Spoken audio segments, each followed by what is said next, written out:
Hello. Hello.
Myself, I'm Dr. Mateen Sheikh, Secretary, IIP Sangli District, and EP member of this MAHA-IIP. Now we are going to start today's session, and I would like to start with the guest of honor, Dr. and EP members, CIP members. I would like to request him to join, and he will guide us. Then we proceed with the first speaker and chairperson.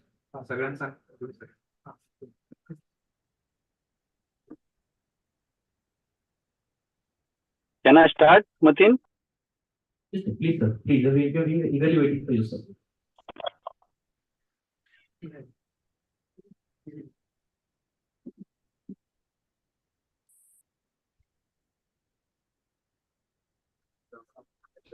Yes, sir. You can start. You can speak. Okay. Thank you, Dr. Mateen, Secretary of Sangli. I am a young member of Executive Board member of Maharashtra IIP. Thank you for inviting me for this virtual hybrid CME. On behalf of Maharashtra IIP, I welcome the guest speaker, Dr. Abhilasha ma'am from Belgavi to Maharashtra. Her topic today is approach to anemia and early diagnosis of pediatric malignancy. Recently, on 13th of February, we celebrated this Anemia Awareness Day, and on the same day, President of National IIP, Dr. G.V. Basavaraja sir, and Dr. President-elect Dr. Vasant Khaladkar sir, they started a special program, IIP Ki Baat, Community Ke Saath, and the first topic was same, anemia. So we know the prevalence of anemia, what are the ways to minimize this anemia starting from newborn life. So this will be a treat from Dr. Abhilasha ma'am to Sangli IIPians, and I know many of the postgraduates might have joined for this thing, and today chairperson Dr. Sara Dhanode ma'am. Good evening, ma'am. You are the pioneer of Sangli branch, and along with Dr. Vinayak Patki sir and the other branch in Sangli, President Dr. Ghadge sir, then Deshpande madam, secretary, and Dr. Ujjwala Gowli ma'am. They are also there. So I once again thank President Dr. Sambhaji Wagh sir, Secretary Mateen Sheikh, and Dr. Jeevan Mali, treasurer. Sangli IIP has become active in recent times again, and they grabbed the I think Best Branch Award at Maharashtra IIP level, and they won the appreciation award at Best Branch Award at National Pedicon also, Kochi. So young guns have started rolling this Sangli branch once again, and I once again thank whole Sangli IIPians for inviting me as a guest of honor, and without taking much time, I hand over back to Dr. Mateen Sheikh. Thank you. Thank you so much for your kind words, sir. So now, further, I would like to request Dr. Sara Dhanode ma'am, our chairperson, to be seated. Respected Sara Dhanode madam, she is respected dean actually, and Professor Pediatric in Bharati Vidyapeeth Dean University Medical College Hospital, Sangli. Madam was a past president of IIP Sangli district. Actually, she gave she worked for 10 years. This was really very huge period, and she changed all the scenario and made us work actually. So now proceeding further, I would tell a few words regarding our speaker, madam. Dr. Abhilasha S ma'am, she has done she is a MD and also has a fellowship of Pediatric Hematologist. Madam is working as a professor in Department of Medical Oncology. She is attached to KLE Prabhakar Kore Hospital, Belgavi. Madam had a gold medal MD period. She has fellowship in pediatric hematology oncology from Bharati Vidyapit, Pune. She has worked as a senior clinical and research fellow at Tata Memorial Hospital, Mumbai. Her specific area of interest is hematolymphoid malignancies, hemolytic anemias, and inherited bone marrow failure syndromes. Madam has published almost 42 publications in reputed journals, and she has contributed to various chapters on pediatric hemato-oncology in pediatric textbook. With this fine introduction, I would like to request ma'am to come and start the session.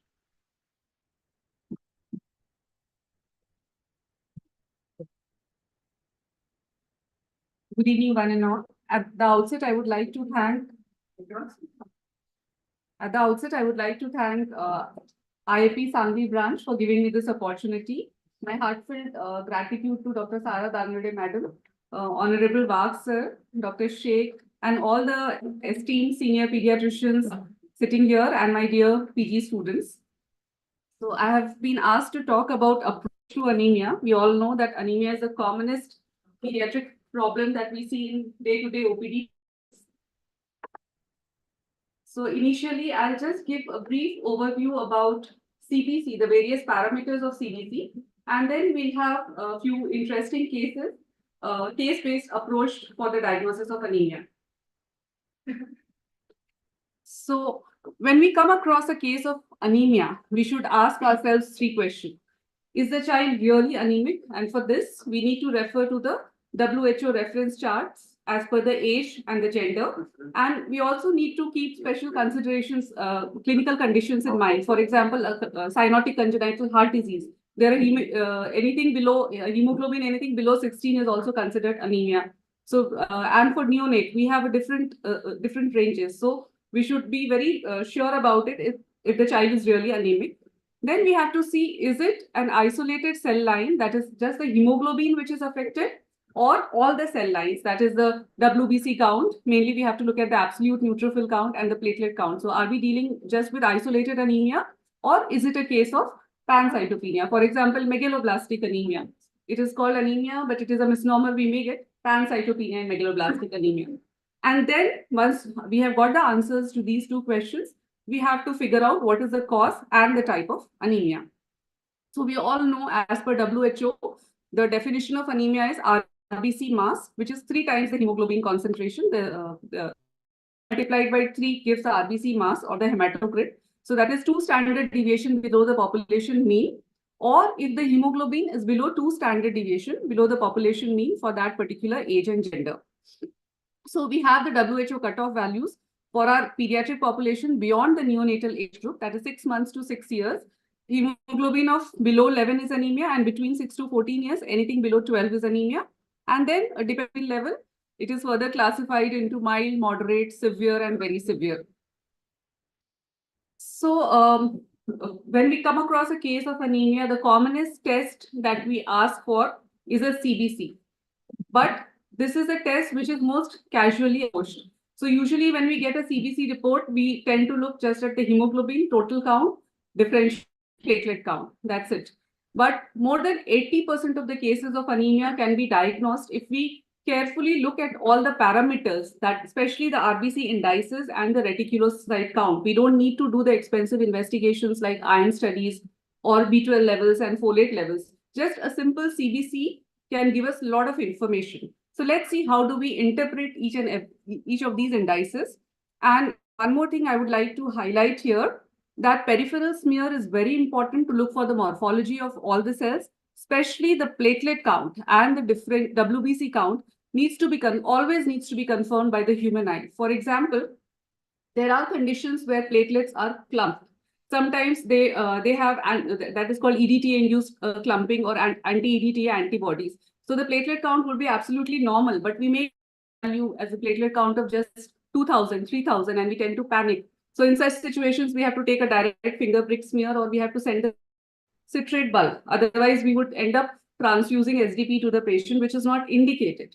Similarly, in a newly diagnosed cases of thalassemia, sometimes we get WBC count as high as 50,000, 60,000, and sometimes these cases are referred as cases of leukemia, which creates a lot of anxiety for the parents. But they are actually the nucleated RBCs, which are counted as WBC. So again, that needs to be confirmed by the human eye. So these are just two examples. So to highlight the importance of peripheral smear, we should just not rely on the machine reading. So this is how a modern Coulter machine gives the report. We have all the parameters like all the indices like MCV, mean corpuscular volume, MCH, MCHC, and the red cell distribution width. And we have the platelet indices also. I'll be talking about all of them in the subsequent slides. And some of them, the advanced ones, also have the parameters like immature reticulocyte fraction, and even the nucleated RBC percentage is mentioned in some of them. But in the peripheries, these facilities are not available, and we should know how to interpret the reports correctly. So as I said, all these parameters are very important: MCV, MCH, MCHC, red cell distribution width. And for adults, it's very simple. There is a defined range. But for pediatric age group, it becomes complicated because for different age group, we have different ranges. And it's practically impossible to remember all these values. For the most important parameter, that is the mean corpuscular volume, I would try to give some formulas to interpret the reports. Now, before I go to the parameters, the interpretation of the various parameters, so as far as the etiological classification of anemia is concerned, what we have been taught in our MBBS. So anemia can be due to excess blood loss, increased destruction, or decreased production. So in blood loss, it need not be always frank blood loss. There can be occult blood loss, which may be often missed. For example, cow's milk protein allergy. Child is having occult blood loss and the hemoglobin may drop down to 5, portal hypertension, and so many other conditions. Side. Now, increased destruction. This is one after the nutritional anemia. This is the commonest group, that is hemolytic anemia. It can be due to intrinsic defects in the RBCs, in the membrane, pathies like thalassemia or sickle cell anemia, and enzyme defect. We all know about G6PD, but I come from North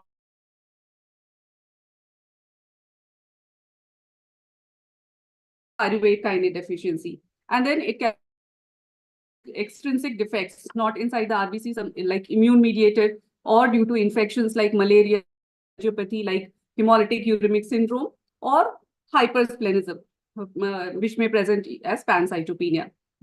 Then it can be due to decreased production. The common cause for decreased production is always nutritional, due to folate deficiency or B12 deficiency, and the commonest B deficiency, very common in our country, where the bone marrow does not have adequate substrate for synthesis, due to bone marrow failure syndromes, especially where consanguinity is very common, like Fanconi anemia, Diamond-Blackfan syndrome, dyskeratosis congenita, or due to bone marrow infiltration, which may be by the malignant cells, like leukemia, lymphoma, or other solid tumors which infiltrate the bone marrow, like neuroblastoma, rhabdomyosarcoma, even in Langerhans cell histiocytosis, or HLH, where bone marrow is infiltrated by macrophages, or storage disorders for that matter, for example, Gaucher's disease.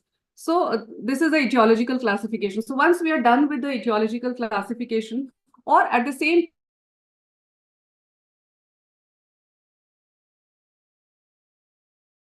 as the starting point for of anemia is concerned, it should always be MCV. MCV should always be the starting point for the workup of anemia, and that gives a lot of information. So I'll not go into the details of this classification. So I have different cases of microcytic, normocytic, and macrocytic anemia. As and when I come to the cases, I'll be telling about the causes. Let's come to the most important parameter in the CBC, the starting point for the workup of anemia, as I said, that is the mean corpuscular volume. So for adults, it's very simple. The normal MCV ranges between 90 plus minus 9. For pediatrics, it's a different story. So MCV defines whether it is microcytosis, normocytosis, or macrocytosis. Having said that, there can be various errors in the interpretation of MCV, especially when there are cold agglutinins, like paroxysmal cold hemoglobinuria, or cold autoimmune hemolytic anemia, where due to the antibody, the RBCs tend to clumped together. And that gives falsely very high MCV value, like 120, 130, that we usually see as cold antibody. Then sometimes the samples are clotted. For example, thalassemia screening program where a lot of samples are stored for a very long time, or if we don't mix it properly with the EDTA. And as I mentioned earlier, platelet clumps, where the platelet count is actually normal, but we falsely get low values, that is spurious thrombocytopenia. And in conditions where the RBCs tend to swell up, like hyperglycemia, especially in diabetes, and hypernatremia. So we have to keep these conditions in mind while interpreting the MCV value. So to make it simple, the limit of MCV is 70 plus age in years. So for example, if a child is 5 years old, so anything below cytosis. This is applicable after, this is not applicable for the neonatal period. For neonates, the MCV is very, it ranges somewhere between 98 to 108. But this formula is applicable after the age of 1 year till 12 years. And after the age of 12 years, anything below 80 is microcytosis. And similarly, for upper limit, we have a formula 84 plus 0.6 multiplied by the age in years. So taking these formulas into account, so in children, MCV below 70 or above 75 is abnormal. So these formulas help us a lot in identifying whether it is microcytic or macrocytic anemia. Now, another important I'm not going into the details of MCH because MCV and MCH go hand in hand. If MCV is low, MCH would. Another important parameter is MCHC. So this basically tells us about the hydration status of the RBC. So conditions where there is a membrane defect, there's a defect in the cytoskeleton of the RBC. So the intracellular fluid tends to leak out. For example, hereditary spherocytosis, where there's a defect in the spectrine, ankyrin band 3. So due to defect in the cytoskeleton, the intracellular membranes, intracellular fluid leaks out and the RBCs become very concentrated. And then the MCHC increases. So this gives a clue about hereditary spherocytosis more than 36. But having said that, apart from hereditary spherocytosis, there are numerous other conditions where we can get spherocytes in the like ABO incompatibility or immune hemolytic anemia or Wilson's disease, Burns, Clostridial sepsis. So, but there the percentage of spherocytes may not be high enough to cause a rise in the MCHC. So this is an important parameter for the screening of hereditary spherocytosis. Now, another important parameter which tells us about anisopoikilocytosis, the extent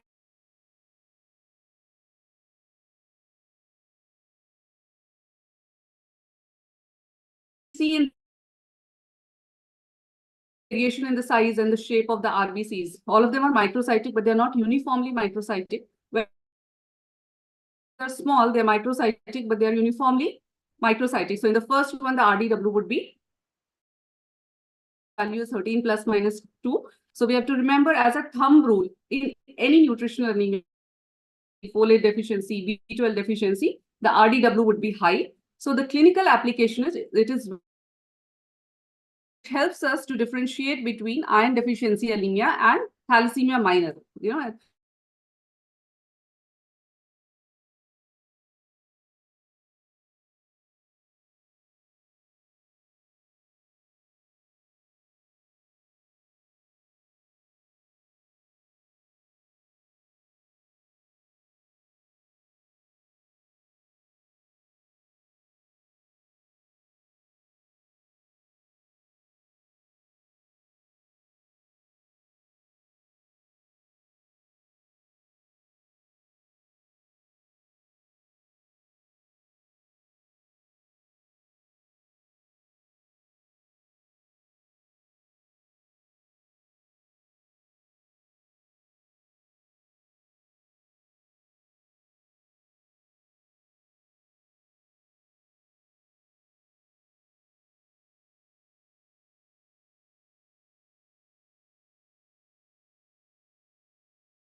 Now, another important parameter which has come recently is the immature reticulocyte fraction, which tells us the proportion of young reticulocyte count. And this is a very early parameter to get altered before the reticulocyte count gets altered.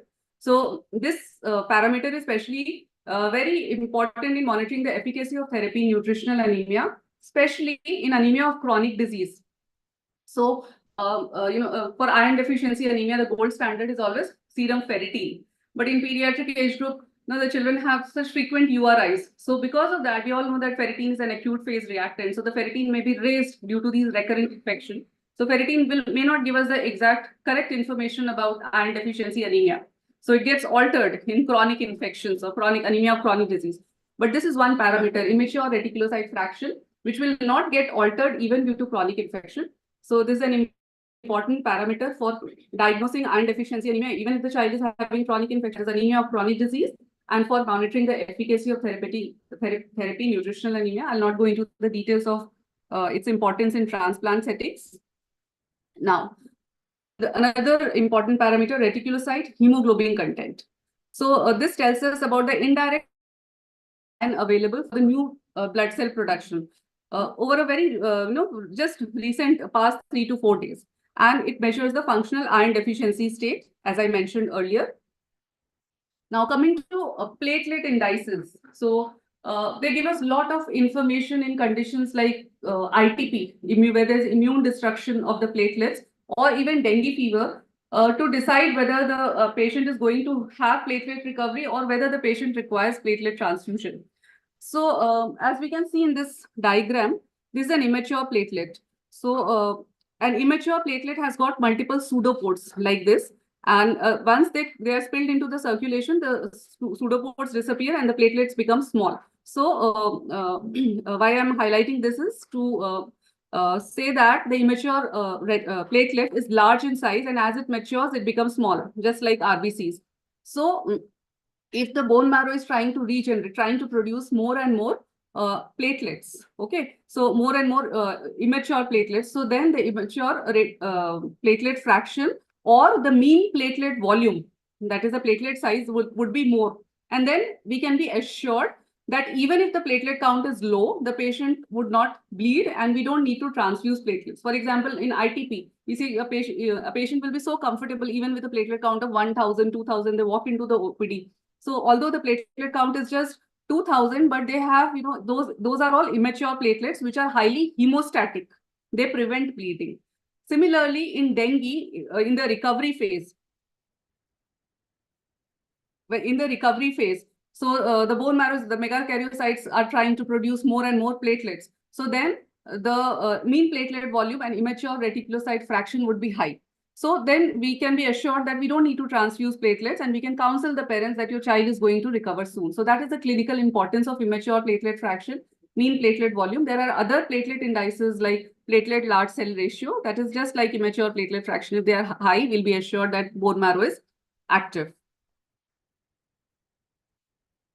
So as I mentioned, for transfusion assessment, if the platelet count is low and the low immature platelet fraction, then we need to be worried. It means that the bone marrow is not producing adequate platelet and we need to transfuse the patient. For example, inherited bone marrow failure syndromes or some infections like Epstein-Barr, CMV, parvovirus.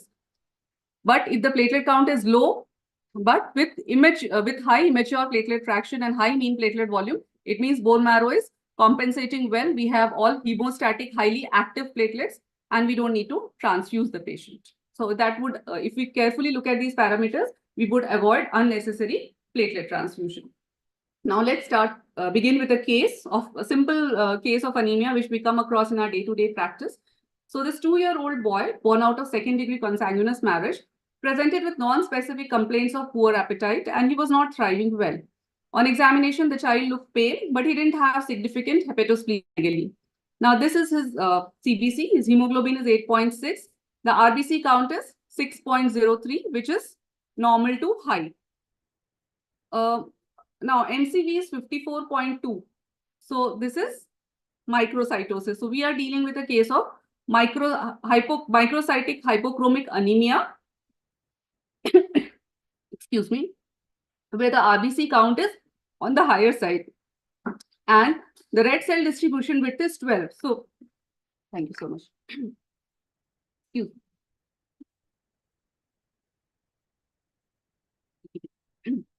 The red cell distribution width is 12, so it is normal.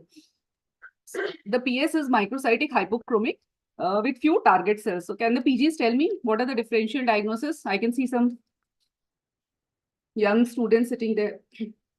So what are the differential diagnosis? A microcytic hypochromic anemia. Okay, so this could be thalassemia minor. Why not iron deficiency anemia?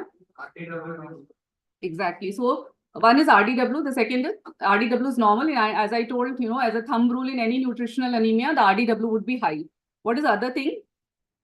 The red blood cell count. So we all know the relation between hemoglobin and hematocrit is hemoglobin multiplied by 3. So similarly, it is rule of 3. If suppose somebody has low hemoglobin, so the RBC count should also be low. But here we can see despite the hemoglobin being low, the RBC count is 6. It is towards the higher side. So in iron deficiency anemia, because the bone marrow does not have sufficient substrate, so RBC count would be low. But in thalassemia minor, the RBC count would be normal or high. So here the RBC count is towards the higher side. So probably this is a case of thalassemia minor. So these are the differentials for microcytic hypochromic anemia, that is iron deficiency anemia, thalassemia and other hemoglobinopathies, anemia of chronic disease, sideroblastic anemia, and lead poisoning. Having said that, in sideroblastic anemia, the ferritin levels are usually high because the defect is in iron utilization, although it is microcytic hypochromic, unlike iron deficiency anemia. And lead poisoning is not very common. So another parameter which helps to differentiate between iron deficiency anemia and thalassemia minor is Menzer index. So Menzer index is the ratio of MCV and the RBC count. So the normal Menzer index, it varies between 11 to 13.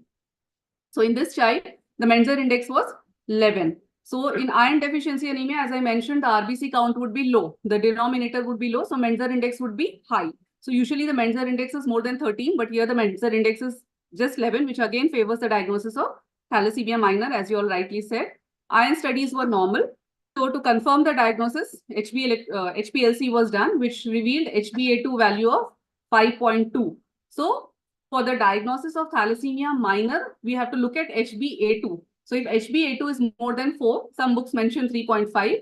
So it is minor. For the diagnosis of thalassemia major, we look at HbF, but for minor, it is HbA2, which is more than 3.5 or 4. So this was the case of thalassemia minor. So just to sum up the differences between iron deficiency anemia and thalassemia trait. So MCV and MCH are low in both. Both are microcytic hypochromic, but RBC count would be low in iron deficiency anemia, whereas normal or high, as we saw in this case in thalassemia trait. The red cell distribution would be high in iron deficiency due to so much of anisopoikilocytosis. But thalassemia trait, it will be normal because the RBCs are uniformly microcytic. Menzer index, due to low denominator, that is a low RBC count, would be high in iron deficiency, whereas normal in case of thalassemia minor. Now, coming to another interesting case of microcytic hypochromic anemia. So this is a 16-year-old boy born out of second-degree consanguineous marriage. He presented with the complaints of generalized weakness and easy fatigability since past 2 years. Now, he was initially diagnosed as a case of iron deficiency anemia based on the CBC and iron studies. And this boy was put on oral hematinics, but he did not respond to hematinics and required multiple settings of blood transfusion over a span of 2 years. In the past 2 years, he was just not responding to iron. There was also a history of repeated respiratory tract infection, not severe enough to require hospitalization. Since a very young age, almost once in 3 to 4 months, he used to get infections. There's no history of melena suggesting chronic blood loss. As I said, that we can get iron deficiency anemia and chronic blood loss. Melena, there was no jaundice suggesting hemolytic anemia, no mass per abdomen suggesting splenomegaly. There's no history of chronic diarrhea in this case, which would suggest malabsorption, and no significant family history, anybody in the family requiring blood transfusion. So on examination, this child looked pale. He had platinichia, koilonychia, suggestive of iron.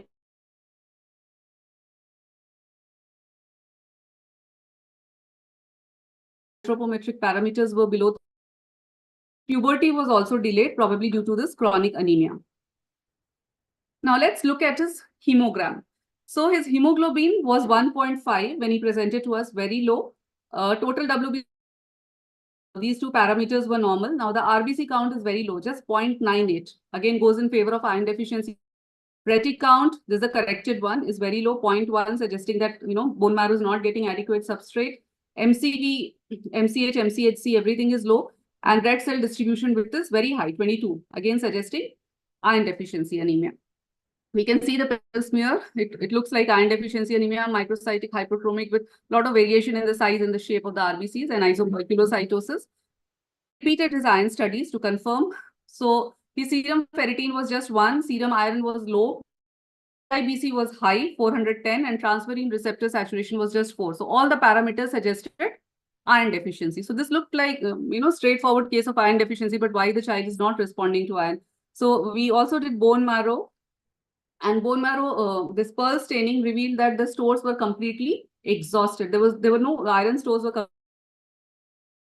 So if a child, iron deficiency is the commonest hematological problem that we see in our country. So we should know the causes of, non-response to iron. So the commonest is non-compliance. We know there's so many side effects with this iron therapy. Some of them don't tolerate. So compliance is always an issue. If there's ongoing blood loss, the child has,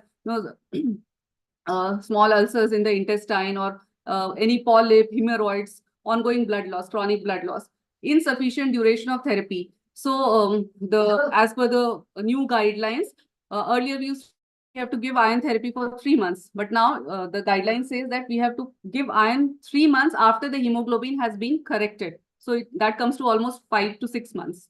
So insufficient duration of therapy, but this child was iron for past 6 months.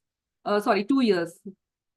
Now, if the gastric pH is high, the patient is on chronic H2 receptor antagonists or oral antagonists or oral antacids, like those with gastric ulcers. If there is inadequate absorption, like diarrhea, malabsorption, or if there are inhibitors of absorption, like lead intoxication, aluminium, chronic inflammation, anemia of chronic disease, like we see in juvenile idiopathic arthritis, SLE, due to chronic inflammation, the hepcidin levels are so high that they don't absorb iron. We know that hepcidin is a negative regulator of iron absorption, and any chronic inflammation, the hepcidin levels would be high. So the iron therapy doesn't work there, sometimes oral iron therapy. Or then we have to look at our diagnosis, whether we are dealing with a case of thal trait and not just iron deficiency, but there the anemia would be mild. It will never go down to 1.8 like this case. Maximum it would go down to 8. Or other associated deficiencies are also there, like folate or B12. So iron it can be deficiency anemia can be due to deficient intake, which is commonest. Increased demand like low birth weight, prematurity, adolescence, pregnancy and lactation, increased gut loss, or excessive menstrual losses. And very interesting, we had come across a couple of cases of pulmonary hemocirrhosis, the case of iron refractory anemia, where the child had chronic cough. And when we did the bronchoalveolar lavage and subjected it to microscopy, we found multiple hemosiderin-laden macrophages. So that was a case of pulmonary hemocirrhosis, which was leading to this refractory iron deficiency anemia. So all these conditions we have to keep in mind, especially if the patient has hemoptysis or chronic cough absorption. So in this case, we had kept all these differentials of microcytic hypochromic anemia, whether there's chronic blood loss or we are dealing with a case of celiac disease. However, there was no history suggestive of malabsorption or sideroblastic anemia. But what was strongly against sideroblastic anemia in this case is the ferritin was very low. As I mentioned earlier, the ferritin levels would be high in sideroblastic anemia because there the defect is impaired iron utilization. It's not iron deficiency, but impaired iron utilization. Or some genetic conditions like IRIDA, iron refractory iron deficiency anemia due to TMPR SS6 mutation. So we started, a workup for oral iron deficiency anemia was planned. We looked for occult blood in the stools, which we planned a workup for celiac disease, the screening test, that is anti-TTG-IgA or anti-endomysial antibody. We also planned to do the hepcidin levels. And if everything comes out to be negative, then we thought we would go ahead with the mutational analysis for IRIDA. So we did the screening test for celiac disease and it turned out to be negative. But we didn't stop there because we know the gold standard for diagnosis of celiac disease. And because this child had growth failure, he was wasted and stunted. So we thought, let's do a biopsy. And when we did the endoscopy, we found some small ulcers, but that would not contribute to such significant bleeding. So we biopsied it. And the HPR report was very classical of celiac disease. We can see the atrophy of the villi, blunting, a lot of inflammatory infiltrate. So this was actually a case of celiac disease. Now the question is, then why the screening tests were negative in this case? So I'll come to it. Because the screening tests were negative, we also looked at the HLA associations to confirm if it is celiac disease. And all the HLA associations were there. HLA DQ2 and DQ8 were positive. So, as I mentioned in beginning, this child also had history of recurrent infection. So we looked at the immunoglobulin levels and we found that his IgA level and even the IgE level was on the lower side. So this was a case of CVID. So when a patient has immunodeficiency, they cannot mount an immune response. So we won't get the antibodies positive. So whenever we are asking for screening tests for celiac disease, we have to ask for the immunoglobulin levels, at least the IgA levels. So this patient had concurrent common variable immunodeficiency. The final diagnosis was refractory iron deficiency anemia due to atypical celiac disease with CVID. So now the PGs must be thinking why this child didn't have any history suggestive of malabsorption. So let me tell you, in the pediatric age group, the commonest manifestation of celiac disease is always a refractory iron deficiency anemia, because it takes years for the villus blunting to take place, malabsorption to set in. And there are case reports that celiac disease has been diagnosed as late as 4th decade of life. So the gastric symptoms, the malabsorption symptoms usually manifest much later, and it is anemia which manifests first. So it is the tip of the iceberg that we see as malabsorption. So if we have to detect iron deficiency, anemia and chronic disease, as I said, ferritin is an acute phase reactant and it will be raised, so it will not get the correct information. So these are some of the recent parameters. I'll not go into the details of it. I already mentioned one, that is the reticulocyte hemoglobin content. That would be low, that would not get altered. RDW, as I then we have the soluble transferrin receptor level will be increased, it will not get altered. And then this new parameter, serum transferrin receptor is to log ferritin ratio will be more than 1. This is kind of confirmatory, is more than 1.5 in iron deficiency anemia and less than 1 in anemia of chronic disease. And yes, we should always look for inflammation adjusted ferritin levels. So if the CRP is high, procalcitonin is high, so we have the reference ranges for that particular ferritin. So we should look at those ranges.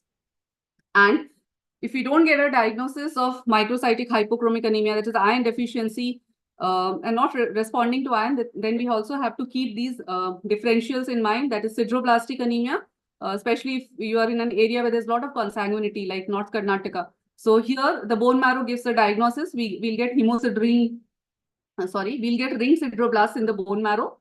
Or we have to think of conditions like iron refractory iron deficiency anemia, where we have to do TMPR SS6 mutation. Or it can be due to defect of iron transport or uptake, like DMT1 mutation or A transferrinemia. So the case should be referred to a hematologist for further workup. Now coming to another simple case which we see in day-to-day practice. So this 3-month-old female child was brought with history of watery greenish stools 5 to 6 times a day. The child also had failure to thrive. Now this baby was exclusively breastfed and the mother is a pure vegetarian. This baby, along with anemia, failure to thrive, also had global developmental delay. On examination, the baby looked pale and had knuckle hyperpigmentation. Nutritional status, all the parameters were suggestive of severe acute malnutrition. And this baby had mild icterus and hepatomegaly of 2 centimeters. Can the PGs tell me what is coming to their mind? Exactly, right. So this was a case of megaloblastic anemia, but not that simple. Let's look at it. So the hemoglobin is 5. And the MCV is 103. So we are done with microcytic. We saw a case of thalassemia minor and iron deficiency anemia. So here the MCV is 103. So we are dealing with a case of macrocytic anemia, and the commonest cause being B12 deficiency or folate deficiency. So this looked very much like B12 deficiency. RDW is high, as it is high in all nutritional anemias. Retic count is 2, but the corrected retic count is only 0.6 and retic index is 0.3. So that suggests a suppressed marrow, isn't it? The WBC count normal, but the platelet count is 96,000. So as I mentioned earlier, megaloblastic anemia is actually a misnomer. It may present as pancytopenia. It's not just anemia. However, in some cases, we may get just anemia. Now, this is the peripheral smear, hypersegmented neutrophils and a lot of ovalocytes, which confirms the diagnosis of megaloblastic anemia. So the biochemical parameters, the serum B12 level was low. confirming the diagnosis. LDH is always high in megaloblastic anemia, B12 deficiency. We know it is intracellular enzyme and there is intramedullary hemolysis. So the enzyme leaks out and the LDH value would be high. So it is very high in megaloblastic anemia and also in immune hemolytic anemia, whereas it would be low in aplastic anemia or bone marrow failure. Now, whenever we come across a case of megaloblastic anemia in a breastfed child, exclusively breastfed child, we should always look at the mother's B12 levels also. So, because unless we correct the mother's B12 level, and if the child is exclusively breastfed, the child can have repeated episodes. I mean, the child can again present with B12 deficiency. So, mother's B12 were also low. So, the diagnosis was anemia due to B12 deficiency. Baby was given injectable B12. And we assessed the reti count on day 5, which increased to 25 from 0.5. So that suggested a very good therapeutic response, and we were very happy. And mother was also treated with injectable iron, and later on she was put on oral B12.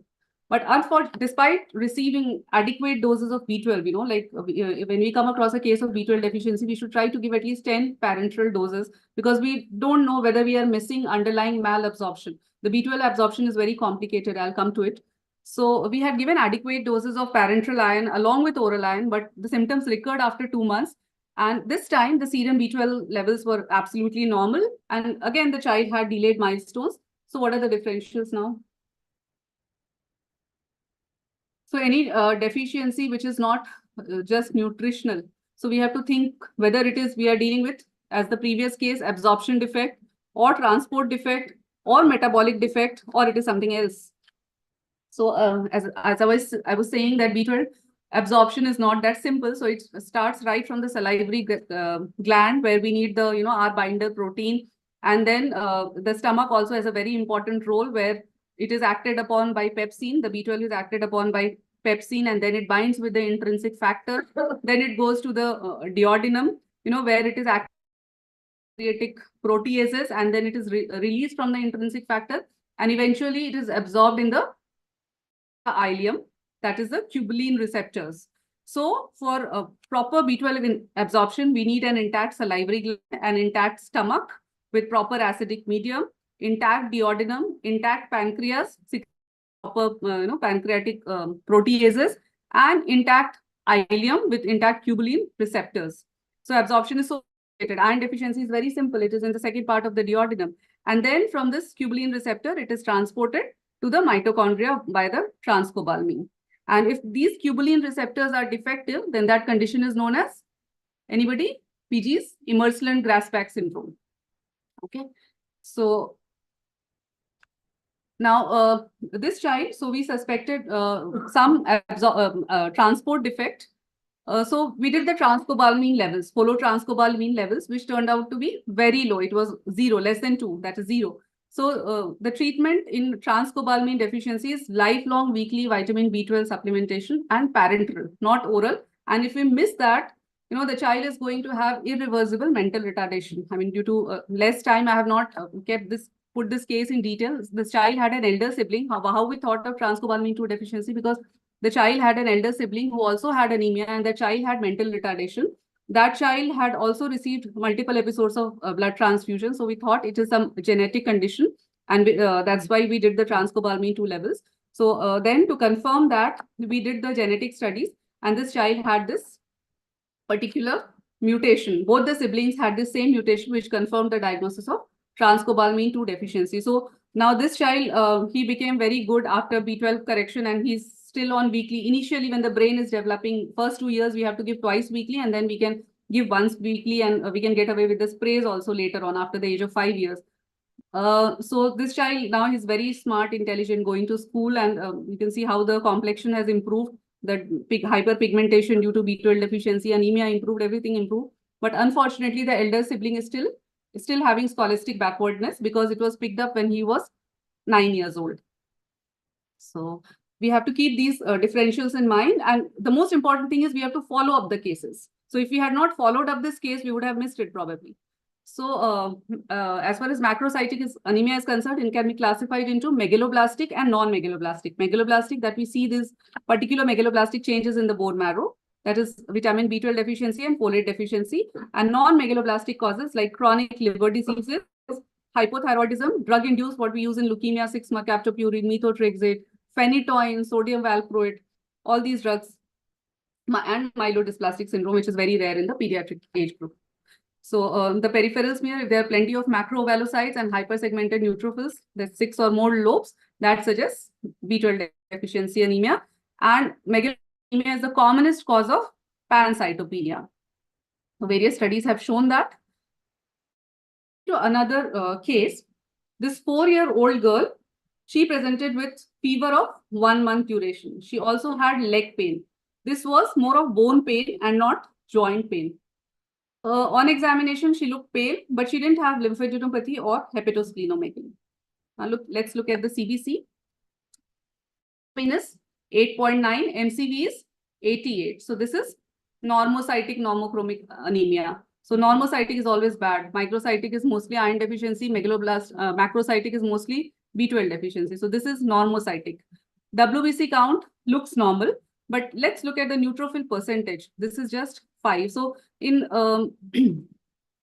any bone marrow condition, any infiltrative disorder, or any failure condition, it is the neutrophil which gets affected first because they are most abundant and they have the shortest lifespan. So we should not just look at the WBC count, but look at the absolute neutrophil count. That's very important.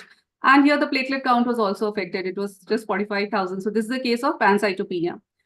So because this child had fever for a long time, the child was evaluated thoroughly for infectious causes of pyrexia of unknown origin. Everything was ruled out. A battery of investigations were done. Nothing turned out to be positive. So the child was treated with empirical antibiotics and eventually put on empirical ATT. This is usually what happens in our country. So till now, there was no diagnosis. So any further investigations which we should do here? Yes, yes. Yeah, exactly as Madam said. So we looked at the peripheral smear, and what we can see here is few blasts. So if you just look at the CBC and don't ask for the peripheral smear, anybody would think 7,800. The count looks normal. What is the need? But see, look at the PS. There were blasts in the peripheral smear, and then the bone marrow was packed with blasts, as we can see here. So usually the PGs, almost so many times in the rounds, man, this patient doesn't have lymphadenopathy, hepatosplenomegaly. Why we should think of leukemia? So we have to pick up leukemia before it goes to the lymph nodes and liver and spleen. That is when the blasts have multiplied and they have infiltrated to the. So if you pick up early, the cost of treatment is very less. The treatment associated morbidity and mortality is very less. So we have to pick up early, and that's very much possible. So what are the red flags? This is for the postgraduate students in the CBC, which indicate leukemia. So leukocytosis, very easy to pick up. If it is leukocytosis, it is mostly leukemia, or it may be leukemoid reaction or leukoerythroblastic reaction. Pancytopenia or bicytopenia is always a red flag sign. In pancytopenia, we must go for bone marrow. Neutropenia with lymphocytosis. So neutropenia is always a red flag sign. Thrombocytopenia with anemia, that is again pancytopenia. And if the smear is with immature cells, many times pathologists would not be sure, and they'll just write atypical lymphocytes, query virocytes. So in such conditions, we should discuss with the pathologist, and if required, go for bone marrow. So it's very important to diagnose pediatric leukemias because they are curable. We have to pick up early. So they're very much curable provided they are diagnosed early, diagnosed properly, and referred at a pediatric hematology center at the right time where they can be treated appropriately. So take-home message from the CBC is RBC indices and reticulocyte count provide important clues in the diagnosis of anemia. MCV should be the starting point for the workup of a case of anemia. Increase in reticulocyte count is a very good marker for therapeutic response in cases of nutritional anemia. Use blood and platelets sparingly. We can look at the modern indices like immature platelet fraction or mean platelet volume, and we can take a call and the reticulocyte count to decide whether, especially nutritional anemia like iron deficiency anemia, B12 deficiency anemia, I don't give blood even if the hemoglobin is as low as 3. And if the child is well compensated, yes, if they are having infections, if the child is in failure, if they have other comorbid condition, then we are justified in giving blood. Otherwise, you just correct the underlying nutritional deficiency, assess the reticulocyte response after 72 hours. And if the patient is doing well, there's no need to give blood transfusion. We know there are so hazards of blood transfusion, like transfusion-related acute lung injury, where we can lose the patient due to these hazards. Blood products are precious. And administration of steroids before a thorough diagnostic workup of anemia should be strictly prohibited. So many times, leukemias present with isolated thrombocytopenia, and they are labeled as cases of ITP. They receive steroids, and there what we are doing, we are partially treating occult leukemia. Patient goes into remission for months together, and when the disease surfaces, it is a very bad disease because they are refractory to chemotherapy. They are labeled as high-risk cases, and many a times we lose the patients due to treatment-associated morbidity, mortality. They tend to relapse. Similarly, juvenile idiopathic arthritis. The patient leukemia, we know 20 to 30% of the cases they present with just bone pain. They'll not have fever, they'll not have lymphadenopathy, just bone pain, and they're labeled as JIA, and they're put on steroids without doing a bone marrow. So wherever steroid therapy is contemplated, we must do a bone marrow. In the ASH guidelines for ITP say that we can get away without doing bone marrow if the platelet indices and the peripheral smear suggests that it is ITP. You need not do a bone marrow. You can give steroids. But in our country, we don't have access to all those indices. If we are not sure about the pathologist, if the hematologist himself has not looked at the peripheral smear before giving steroid therapy, we must do bone marrow.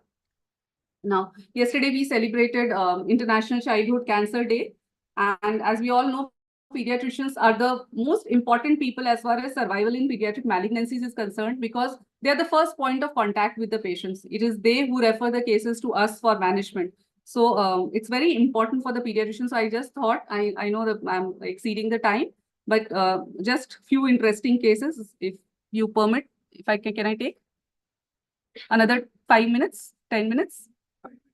Okay. So this first case is a little long. After that, there are just some slides. So we all know cancer is the third leading cause of pediatric mortality, next only to infection and malnutrition. But unfortunately, it is accorded a low public health priority. Nobody is interested in leukemias, like pediatric malignancies, like anemias. So, but the burden is huge. It's immense in our country. More than 75,000 cases are diagnosed every year.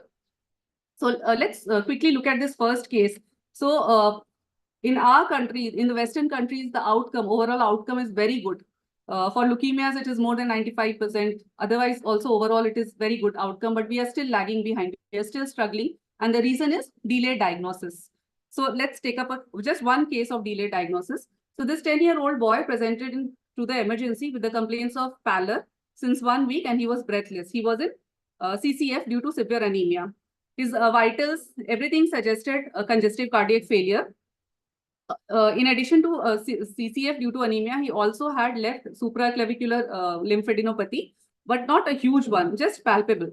No other lymph nodes were enlarged. He had bilateral pitting pedal edema, suggestive of CCF. Now, on abdominal examination, he had hepatomegaly and splenomegaly. He had gallop rhythm, hemic murmur, basal crepes, everything suggestive of anemic heart failure. So this child was stabilized in the emergency, and further history was taken. He had a very significant past history. Let's see that. So 1 year ago, the child had presented to a local doctor with complaints of progressive pallor, dyspnea on exertion, and easy fatigability of 10 days duration. At that point of time, the HB was 6.8. The child had anemia, and the other parameters were normal. And what was the type of anemia? He had macro, the hemolytic picture with a high retic count, and at that point of time, the Coombs test was positive. So he was labeled as a case of immune hemolytic anemia, and he was transfused with most compatible blood, and he was also given steroids, pulse methyl prednisolone, and then he was discharged with oral steroids. Now, what happened 2 months later? Child presented again with another episode of immune hemolytic anemia, and he was again transfused with blood and discharged with a high dose of oral steroids. Now, the third time when he had immune hemolytic anemia, when he relapsed, child presented to local doctor with some additional complaints. This time, he had fever on and off. The charges we need to. This time, the child had fever on and off. And this time, along with fever, he also had night sweats and he was losing weight. He complained of dull aching and diffuse abdominal pain of 1 month duration. He was given antibiotics. They thought probably it is some abdominal infection, and he was further evaluated. Now, a CT scan of abdomen was done, which showed hepatosplenomegaly and multiple enlarged pre- and para-aortic lymph nodes, which was biopsied. That is, a CT-guided biopsy was done, which showed necrotizing granulomatous lesion suggestive of probably tuberculosis. So the child was put on AKT. Now, when the child presented to us in CCF in casualty, he had received 4 months of AKT, but there was no improvement in his symptoms. He continued to have fever, to lose weight, and he had night sweats and abdominal pain. Now, what was this cause of pyrexia of unknown origin along with immune hemolytic anemia? So because the biopsy had shown granulomatous lesions, so they thought of multiple drug-resistant or disseminated tuberculosis, or whether we were dealing with connective tissue disorder because the Coombs was positive and he was having recurrent hemolytic anemia, or a condition known as ALPS, that is autoimmune lymphoproliferative syndrome, where the patient presents with lymphadenopathy and hemolytic anemia or immune-mediated thrombocytopenia. It's an autoimmune condition, or whether the remote possibility of lymphoma and HIV was also kept in mind. Now, these are the investigations at our center, the hematological investigations, which again revealed immune hemolytic anemia. Hemoglobin was just 3.4 with a high MCV. As I mentioned earlier, in immune hemolytic anemia, due to clumping, we can get high MCV. The LDH was very high, 806. So in malignancy, advanced malignancies, it tells us about the tumor load. So LDH can be high. However, LDH can be also high in immune hemolytic anemia. That does not give us a very clear information. We did a bone marrow, which just showed a hypercellular marrow, which we usually get in hemolytic anemia. So that did not give us much information. So the patient's full workup for pyrexia of unknown origin was done, a battery of investigation for infections. Everything turned out to be negative. We also thought of drug-resistant tuberculosis. The workup for drug-resistant tuberculosis was also done, which that also turned out to be negative. Then we entertained a diagnosis of malignancy, and CT abdomen was done. So when we did the CT abdomen as well as CT thorax, we found a mediastinal mass, and there were multiple abdominal lymph nodes suggestive of some malignant infiltration. So to confirm that, we did a PET scan, which was suggestive of positron emission tomography, which was suggestive of stage 3 lymphoma, because there were lymph nodes above, below the diaphragm, the supraclavicular lymph nodes, everything was involved. So, and the histopathology and immunohistochemistry report confirmed the diagnosis of Hodgkin's lymphoma, stage 3B, mixed cellularity type. So the final this was the final diagnosis. This child was very lucky. Despite the disease being diagnosed so late, he did well, he improved and went home. But that does not happen always. If it was Hodgkin's lymphoma, which is a very slow growing tumor, had it been something like T-cell lymphoma or something like Burkitt lymphoma, where the doubling time is very rapid, so we would have lost the child. But this child did well. So this is the summary of the patient. It took almost 2.5 years for this case to get diagnosed as a case of lymphoma. And why this happened? Because the child received steroids and AKT. So usually any lymphadenopathy case which is not responding to antibiotics, we do an FNAC. FNAC gives inconclusive report, negative, or reactive lymphadenitis. We tend to give AKT, and then the disease goes on. So the take-home message from this case is a sincere attempt must be made to look into the cause of refractory or recurrent acute autoimmune hemolytic anemia in pediatric age group. In adults, it is usually idiopathic, but in pediatrics, it can be secondary to some connective tissue disorder like SLE, or due to immunodeficiencies, autoimmune disorders like ALPS, or even malignancies like Hodgkin's and non-Hodgkin's lymphoma. So if any refractory just 2 minutes, any refractory AIHA case, we should work up, and steroid therapy and AKT should be avoided. So we published this case. I'll not go into the details of the type of lymph nodes, but I just want to stress upon the fact that the false negative rate of FNAC can be as high as 80%. So wherever we are suspecting malignancy, we should go for excision biopsy, and FNAC does not give us any information. So this is a photo quiz for the PGs, if I may take 2 more minutes. So this child, 18-month-old girl, she came with diaper rashes, which was not resolving, referred to dermatologist. She also had a cradle cap like this. So what is it? So I'll give a clue. They can also have chronic otitis media. So this they can also have multiple lytic lesions in the bone. So usually they present either to dermatologist or ENT surgeon for otitis media, or to the dermatologist for seborrheic dermatitis, or to orthopedic surgeon for bone pain. Yeah, so PG should answer. Madam is so learned. So this is a case of Langerhans cell histiocytosis.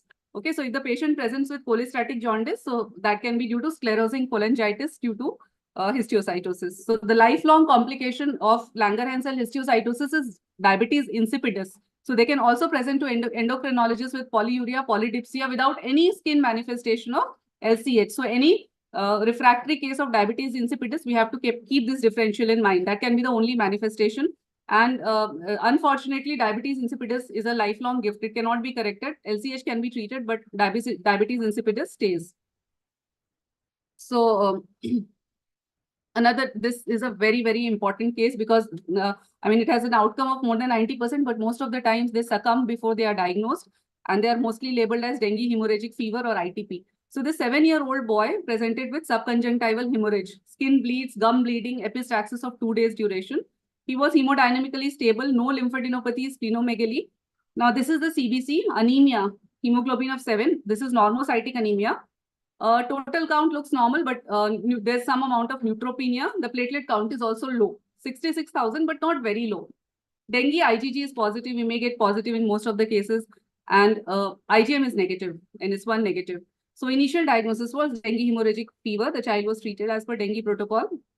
But then what is unusual about this case? This child was pouring blood like anything. He had subconjunctival hemorrhage. He had so much epistaxis, hematemesis, despite a platelet count of 66,000. So in ITP, as I mentioned earlier, even at a platelet count of 10,000, they don't bleed like this. It's very unusual.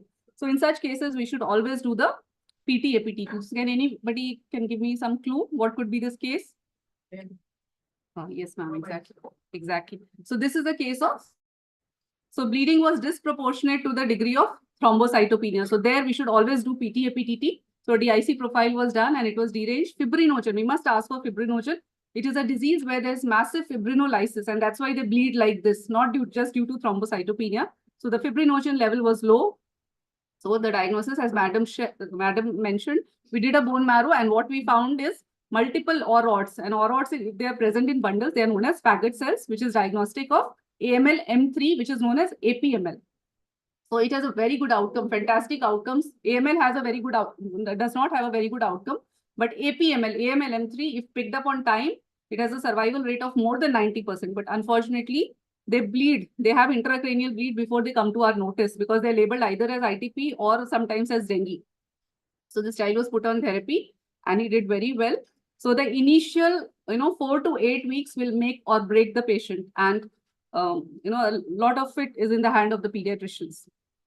So peripheral smear in ITP needs a careful examination for large platelets, which will not be there in this case. Neutropenia in CBC, even if the total count looks normal, should always raise a suspicion of leukemia. And thrombocytopenia with DIC-like picture should raise a suspicion of APML. So in the interest of time, I'll skip the other cases.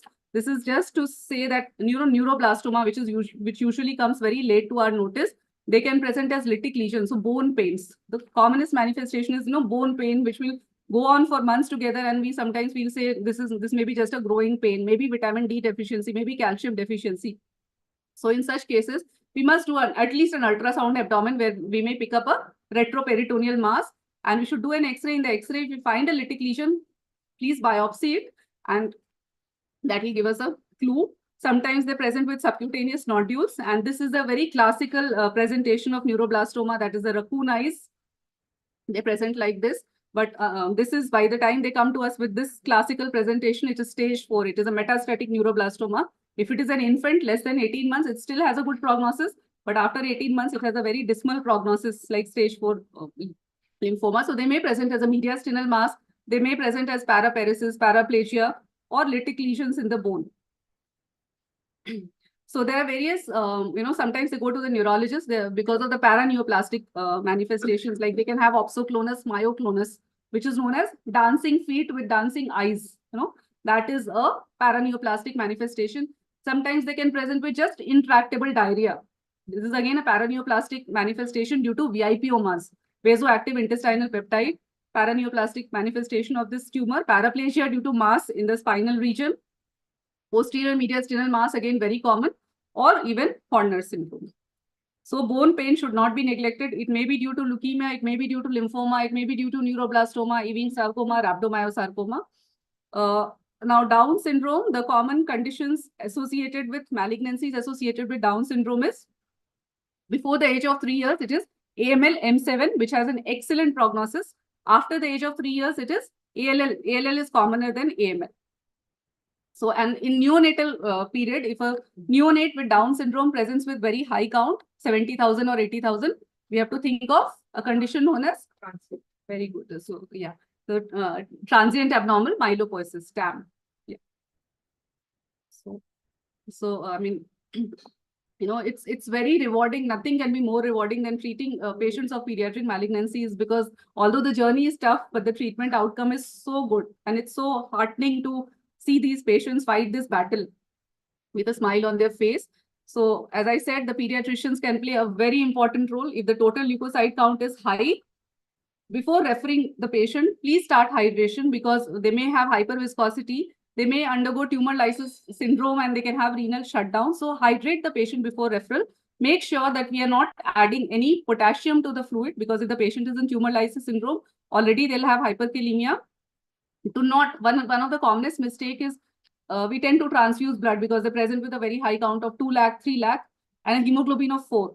So if the patient is not in failure and the count is very high, never transfuse blood, because again, we can lose the child due to multiple organ dysfunction due to hyperviscosity. Just start hydration and refer the patient at the earliest. We'll bring down the count and then transfuse blood. Giving blood transfusion at the time of hyperleukocytosis can have dismal outcome. Transfuse platelet before referral. And if the patient is having fever, most of these malignancy patients, they are neutropenic and they have occult infections. So give a dose of antibiotics, send their blood culture, and then refer to us. Yeah.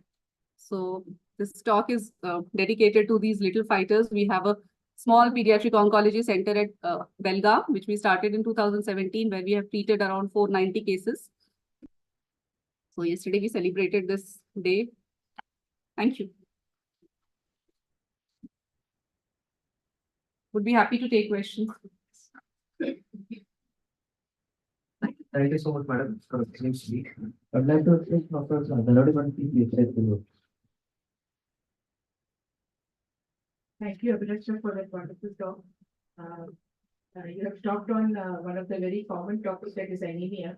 And all of you should know that we cannot pat ourselves on the back, because the National Family Health Survey, which is done, the fifth, which is done from 2019 to 21, showed that the incidence of anemia in 6 months to 5-year-old children has gone up from 59% to 67. 67 means almost 2/3 of our children below 5 years have anemic.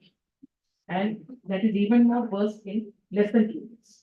What I'm saying is that we see many children in the pediatric OPDs. We just treat them for symptomatic.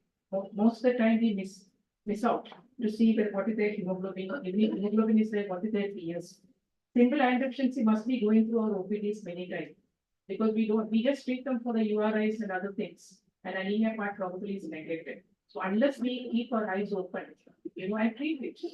And you must know that there is a status known as iron deficient state before the hemoglobin drops. That's why the newer parameters are. So that is why the RBC, the retic hemoglobin and all is important. If you have those kind of, we get cell counters now. But my humble request to all the pediatricians and PGs are that always look at the hemoglobin and PS, which is very, very important. And now, because the cell counters are there, all these reports are there, and PGs must make it a point to see the red cell indices. As she rightly pointed out, you can approach anemia in 2 ways. What Abhilasha said, and what is the most common, is the morphological approach. You can also have a kinetic approach, that is looking at the reticulocyte count, whether it is increased production or decreased production. But for practical purpose, you look at both. You look at the MCV, and as well as you look at the reticulocyte, especially corrected retic count or the reticulocyte production index. Both if you look at these two parameters, most of the diagnosis you can do even without doing iron studies and other things, that you may just do it for your academic purpose of confirming the diagnosis. And coming to this malignancy, I think she already gave very good message. First, start steroid. When in doubt, always do a bone marrow. Even I would tell all pediatric friends of mine, never start empiric AKT. Gone are the days. We are in national NTEP program, ending TB 2030. Still, I find many of our colleagues starting AKT without having a definite microbiological or having a strong clinical suspicion. We call it as a clinically suspected. We know we can bring out many case studies where we have maybe gone wrong, or we always say we did not start. So I think these things, like refrain from steroid, refrain from empirical AKT and also from blood transfusion. As you rightly said, do not transfuse for these kind of things if the patient is hemodynamically stable. So we know we have very stringent guidelines for transfusing even in ICU patients. So leave alone the patients who are hemodynamically stable, we should not think of transfusing them. We have to just give them the nutrient substrate, the hemoglobin will increase. And for malignancy, whenever you have a complicated cases, I feel that there is one thing we should always rule out, that is malignancy. Once malignancy is ruled out, you are at peace that you can work up. And I would say one point about PUO. If you ask me, PET scan has taken over CT scan. It is almost like a second line. In good setup, if you have done the first line of workup, so the next line, PET scan is almost becoming like the second line of investigation for your PUOs. That child with Hodgkin's lymphoma would have been picked up much earlier, you would have seen. But we know Hodgkin's, we always see Hodgkin's coming to you with 1 year, 2 years later, because it's a very slowly progressing. So never forget that. When in doubt, do a PET. It is costly. It will cost a patient around 19,000-20,000 or anywhere around 15, but it is rewarding. At least the negative PET gives you, it is so very valuable. So instead of blindly starting the patient on something, and one more takeaway, never do FNAC. I never do. It always has to be the full load has to come out. Then only you can get the diagnosis. Never do that FNAC. I don't know, in adults and maybe in pediatric, I will never, especially for Hodgkin's segment, we can never. So I think these are few of my take home messages. Thank you. So going further, I would like to request, we do have a small one more case. I would like to request Dr. Kumbhasa to come forward and please enlighten us with a new things.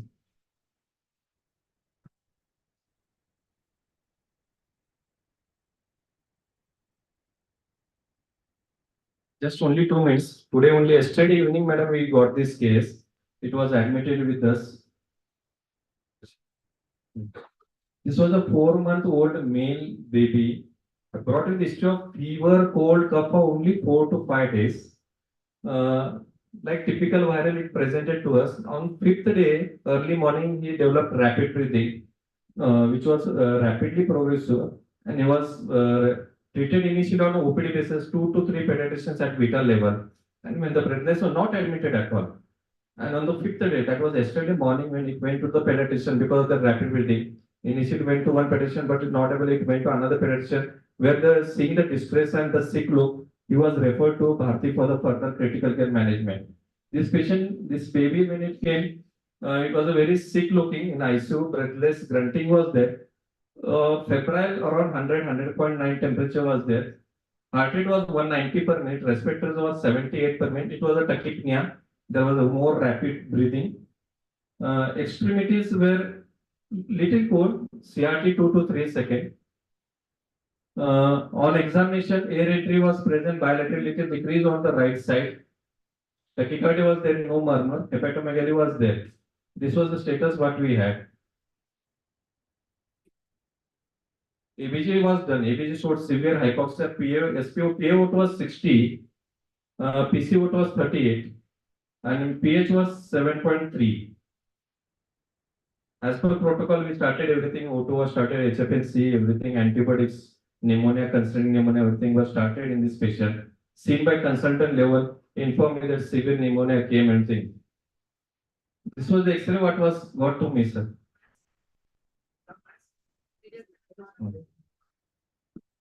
That was again just a simple, it appeared, see, when I got the phone, they showed me some lesion in pneumonia. So I told him I saw this X-ray, I just told him to do one chest UVG immediately start because I want HRCT in this patient. We did chest CT. There was appeared to be some solid lesion. Only what purpose was to do CT, then we did CT immediately. I told that something is there. This doesn't appear to be like LRT like present, even though presentation was like that. We did this CT scan of this immediately. VIP patient, again, we got phone from Kadam sir and some very VIP patient, madam. You can see that some homogeneous mass, circular, rounded, which was appearing from the posterior mediastinum which was it was filled up the whole right thoracic cavity. Almost the right lung was compressed, including that right bronchus was pushed up. It was so much, and it caused complete collapse of the right side. Even the right atrium and everything was shifted to left side. Last reports, Harshal, report. So we were waiting today evening. We got the report, man. We were waiting for Mehta sir reporting. We did biopsy also. Just we took biopsy. They gave two. It's a 4 month baby, man. He doesn't have any other size. There was no any signs of mets anywhere. X-ray was done. Other side to his normal. So they put DD first was neuropulmonary blastoma and neuroblastoma. The two DDs put forward. And biopsy we did just at 6 we did biopsy also. Sent it to Siddhar Naik and other hospital. Just because this case some discussion was happening here, we discussed. Take home message to again PG students. Again, what I feel that X-ray was a simple, first go to just the X-ray which was missed even at the consult. What I feel, read the X-ray properly. If you go properly by a protocol and at the PG UG level, you can see there is no any air bronchogone visible anywhere there. First thing.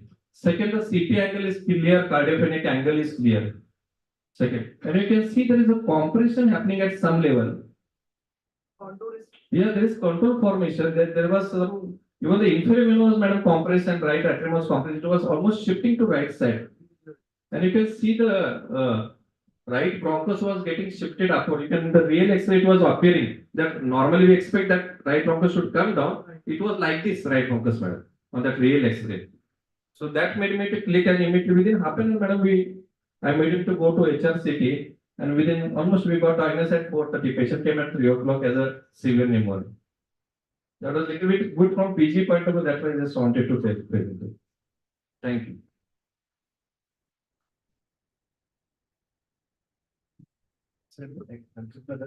Thank you.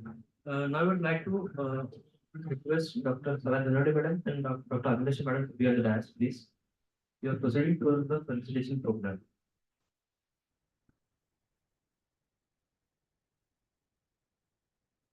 I'd like to request Dr. Saladhanadi madam to felicitate our today's speaker, Dr. Abhilasha madam.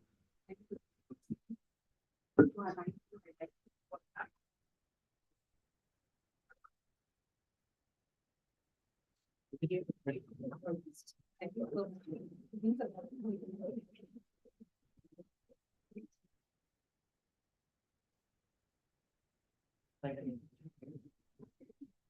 Thank you. Thank you so much, madam. Please stay. Please, madam.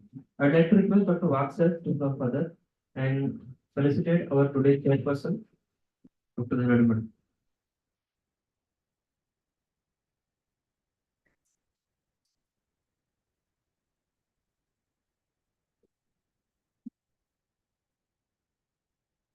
Thank you so much. Ma'am, one more time. I'd just like to request Dr. Dhanadi madam to hand over the certificate. Please.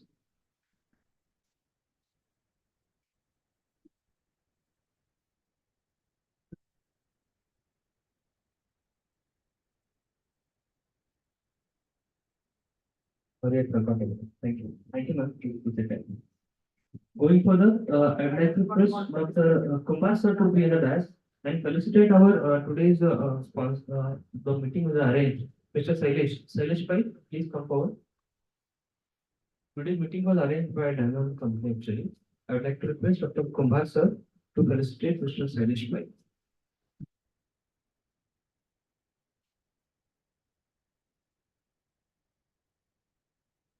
Now going further, I would like to request Dr. Amnapur sir to be forward, come forward, and felicitate Mr. Deepak Pawar.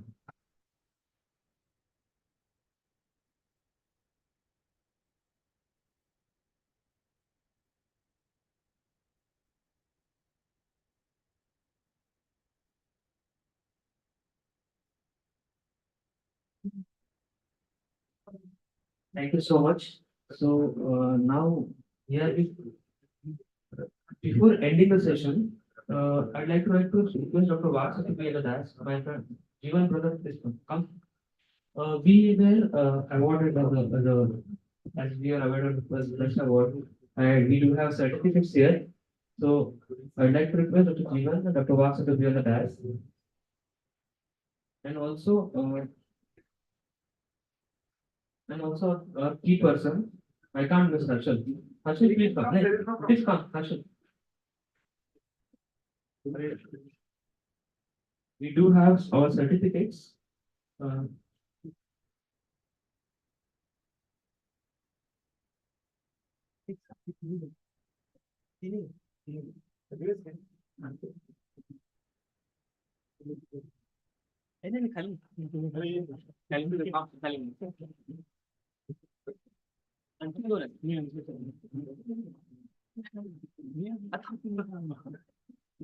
इकडे दोन इकडे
Thank you. Thank you.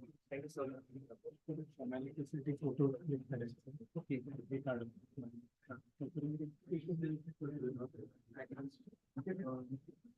So we come to the end of this today's please I request everyone to be kindly be seated for only for few seconds, 2 minutes only. So here we come to end of this session, but the Carva will continue, and I wish that we will join again next month with all the zeal, and we will have good more interrogative sessions, and we also we succeeded this time. The Anemia Day was celebrated. I think it was celebrated very well, the Anemia Awareness Day, and we did our best, and we got award in three things.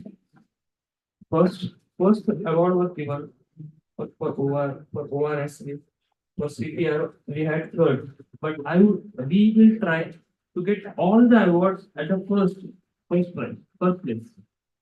We'll try our best, and I wish the whole community will be here with us. And in the next month, we'll be again meeting on the third Thursday, and that time also we'll be having a hybrid meeting. But I would like to request everyone to be present here only. Hybrid meeting is for those persons who are not able to attend the session, like from ZERT and all, or colleagues are there with voting on card. So the candidates were not, IP members were not able to come in person and join the online meeting. But those who are at present available, they can easily have access to come. Please come and attend the session. Okay, because I can see that there are lots of PG students looking at our interrogation and discussion. They get lots of good knowledge, and they also get like madam is an oncohematologist. Even I can see the PG's eyes. They are looking at her and they are thinking, yes, I will be there. I will do. I had. They have already as an MD students, but I will request them to go further for super specialty. I request them to come join for the next session also. This is,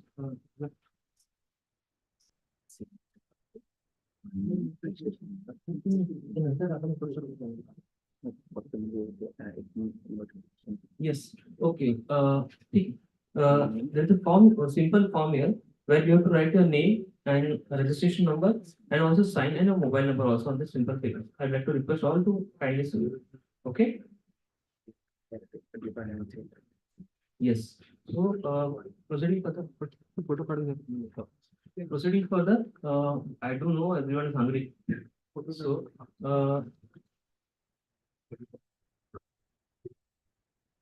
I would like to thank Dr. Abhilasha Madam because she had arrived from so long from Belgavi. I'd like please give her a good.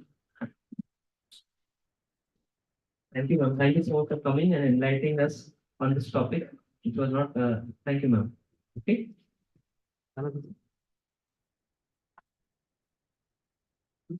फक्त photo काढून घ्या ना. Photo एक PPT PPT पाहिजे होतं. Connect करून हे इकडे connect करा ते. हे इकडे काढून तिथं कनेक्ट करा. हे आहे ना फक्त तुमचा लावून 2 seconds only, please.